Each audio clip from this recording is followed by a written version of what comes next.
افسوس یہ ہوتا ہے کہ رمضان المبارک اس میں بھی وہی سیاستیں، وہی خوش گپیاں. میں تو دعا مانگتا رہتا ہوں کہ اللہ روزوں میں کوئی الیکشن نہ آئے. آپ بھی آمین کہہ دیں.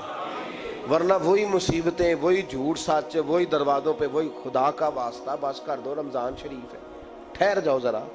کیا ہو گیا ہے؟ میرے نبی پاک صلی اللہ علیہ وسلم نے فرمایا 11 مہینے جنت سجائی جاتی ہے اور پھر رمضان میں اللہ اپنے بندوں کے لیے جنت کے دروازے کھول دیتا ہے. 1 گھنٹہ پہلے صفائی کرتے ہیں مہمان نے آنا ہو تو 1 گھنٹہ، ورنہ بچے دوبارہ سے پھر چیزیں بکھیر دیں گے. 1 گھنٹہ پہلے صفائی ہوتی ہے، لمبی نہیں. لیکن میرے نبی پاک نے فرمایا رمضان کے لیے رب کریم 11 مہینے جنت کو سجاتا ہے. چھوٹی بات ہے، روزے آ گئے، معمولی حیثیت ہے. ہم لوگ انہی معاملات میں، میں منع کرتا ہوں، ہمیشہ منع کرتا ہوں، آپ کو ہر سال منع کرتا ہوں. میں پابندی سے 1-2 اخبار ڈیلی دیکھتا ہوں. میرا ناشتہ نہیں ہوتا جب تک اخبار نہ ہو، چونکہ بزرگوں کا فتویٰ ہے جمعے کا خطبہ وہ دے جو عالمی حالات سے باخبر ہو.